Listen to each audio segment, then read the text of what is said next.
مبارك سعيد، صياما مقبول لنا كاملين. هذا اول فيديو يكون يعني غادي ندير فيه الطبخ في قناتي، بما انني يعني درت سلسله في هذا رمضان قلت علاش لا يعني ما بقاش ندير فيها غير فلوق. هذا قلت نجرب حتى شي حاجه هكا. اليوم جربت معاكم بانكيك، صراحه اول مره نديرو بوحدي، اول مره يعني فايته درتو، ولكن كنت كنديرو مع ماما، كنت كنديرو مع اختي، يعني ما كنتش كنديرو بوحدي، انا اللي كنديرو. وخاف حتى في هذا الفيديو يعني عاونتني اختي شويه، هي اصلا اللي كانت يعني كتصولي كل شيء وعاونتني هكا شويه، ولكن حسيت براسي يعني انا درتو، اعتمدت على راسي وانا يعني اللي درت اغلبيه ديال كل المهم انا درت كل شيء وصافي. كنتمنى انكم تجربوا هذه الوصفه وكنتمنى انها تعجبكم. الصراحه سهله بزاف، يعني ما كياخذش منكم وقت بزاف وفي نفس الوقت يعني سهل.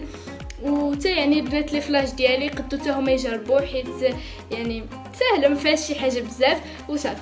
ودابا نخليكم مع المقادير هما كاس ديال الطحين، كاس ديال الحليب، راس معلقه ديال الملحه، معلقه ونص ديال سنيده، بيضه، 3 معالق الزيت والخميره. اول حاجه درنا بيضه وسنيده.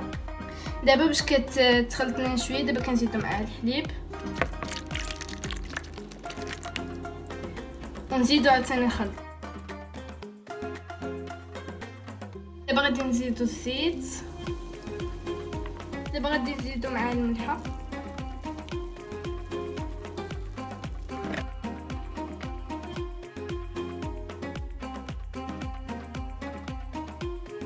دابا غادي نزيدو معاه الخميره. ما قلتش لكم قبل خصنا نديرو 3 معالق صغار ديال الخميره.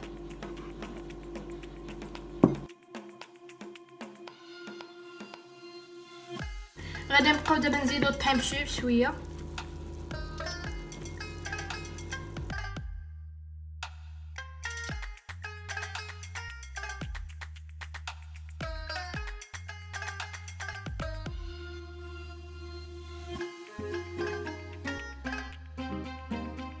باش يولي القوام ديالو بحال هكا غادي صافي غادي نخليه دابا حتى 4 ساعات بحال هكاك، ومن بعد عاد غادي نمشي نطيبو.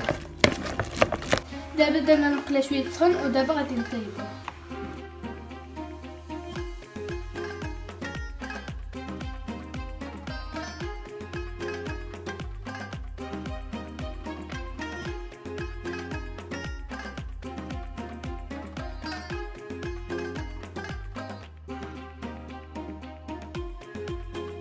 المهم في الاخر نتوما تقدروا تذوقوه باي حاجه بغيتو. حنا درنا شويه ديال البنان ودرنا شويه ديال اللوز وصافي. هذه هي يعني هذه النتيجه النهائيه. قول لي كي جاتكم في الكومونتير.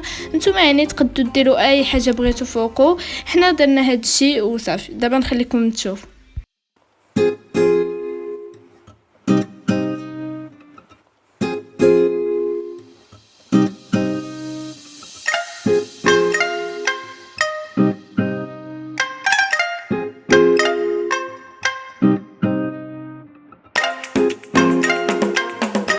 صافي هنا غادي نكون وصلنا للنهايه ديال هذا الفيديو. بغيت نقول لكم الا نتوما كانوا عندكم يعني شي وصفات بحال هكا ديالكم قولوهم لي انا، قولوهم لي نجربهم. دخلوا عندي الانستغرام غادي نخلي لكم السميه ديالي هنايا في الشاشه، ولا يعني حتى هنايا في الكومونتير الا بغيتو كتبوا لي شي وصفات بحال هكا وانا غادي نجربهم في هاد السلسله يعني دايره في رمضان. بغيت انه يعني فيديوهات شويه ما بقاش دايره لكم غير روتينات وغير تبقاو يعني دوز معايا نهارات.